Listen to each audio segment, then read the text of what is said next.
Are they, African Americans, traditional African Americans? Are they Caribbeans? Are they Africans, immigrants, African immigrants?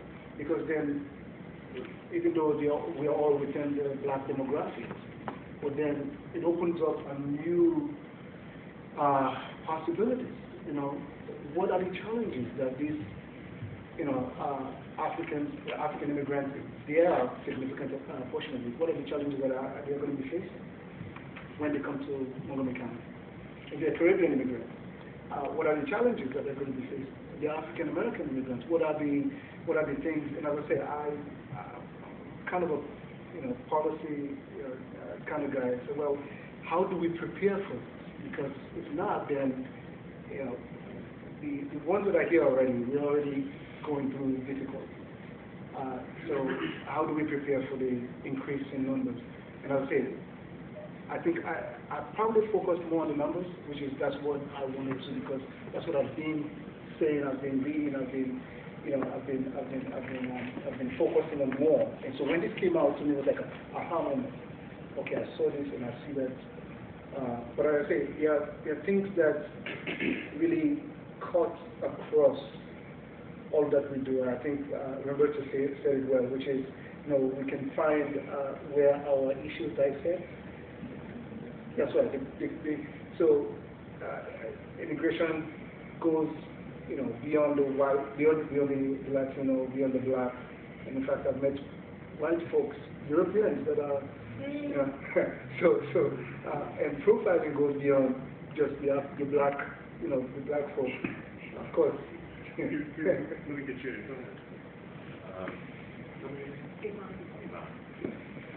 So I wanted to say a couple things. One, originally from North Carolina, and grew up with the ability to see discrimination, racism in a very sort of tangible and sort of real or concrete manner. And my family moved here probably a year before my senior year in high school. Like, whoa, this is cool. Maryland, and I came from a high school with 99% black, and now I'm in a high school where we've got white kids, and Latino kids, and Asian kids, etc. And it took me a while, but I was able to start seeing, okay, racism is still here. Discrimination is still here. It's just veiled in this facade called progressiveness, right? So when I read this article, and I really appreciate Ronnie for pointing it out to me, and I was able to read it. I didn't read the segment. I really appreciate Yvonne's point in the sense that this is a harbinger, is a precursor to some of the things that I believe we should keep our eyes open towards. And by we, I mean people in color in general. I believe that there are a lot of very well-intentioned people. I don't want to give that impression. But I also think that in general, policymakers are not accustomed to dealing with a majority of minorities. That means a lot. I think it benefits certain people to highlight the dissections and the differences between us all, where I believe that there are specific policies, maybe not blatantly intentioned, but there's particular policies that keep us separate and at each other. When they start talking about the SAT and achievement rates of blacks and how, hey, the blacks are behind the Latinos, that automatically creates a separation. When they talk about, hey, we got these Latinos here and they are taking up all of our services, well, who is our, right? And so that again sort of creates this separation. And I know black people that say, hey, the Latinos here, they're taking all the jobs. Come on, that's not what's happening. And so I think that when you get this kind of information, there's real value in pointing out what it really means, but also pointing out what it does not mean. It does not mean we have to be competitive with one another. It does not mean that we have to join this xenophobic wave of fearing anybody that, quote unquote, just got here, shouldn't be here, or doesn't belong here. And so I believe that there's going to be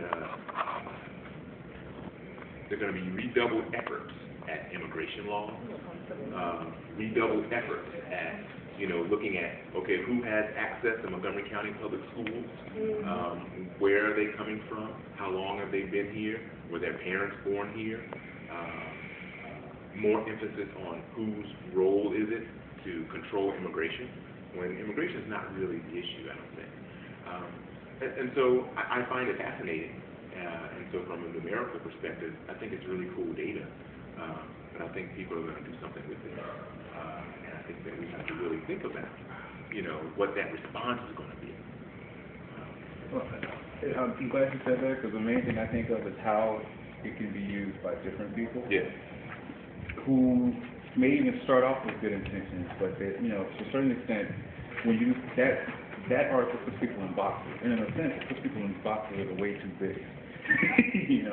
Like there's the black box. The black boxes, there are more of them. The Latino boxes, there are more of them. And data about this population growing, it makes people kind of want to, click up and block.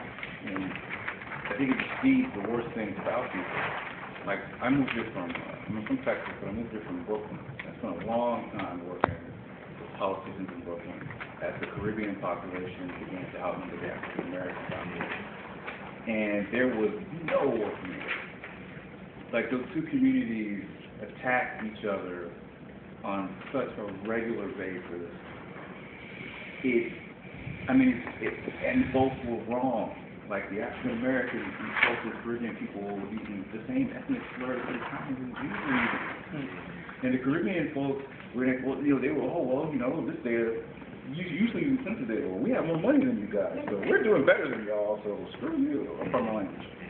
And it even got to the point where, like, the Caribbean population wanted to have its own category. They didn't want to be called black. And one of the tough things about the census is that they don't count American-born children of immigrants as being part of that population. So, like, you never really know how many Caribbean Americans there are or how many continental African Americans there are in the community. But that same mindset, it fed people who now are really the more powerful political players in that community, in New York, I mean.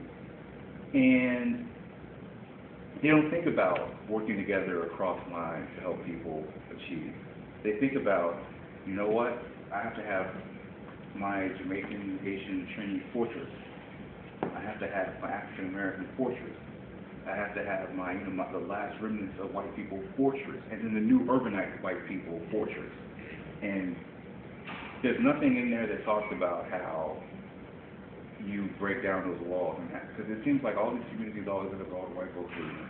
But now we have the new white folks who come and then run out the brown folks ultimately.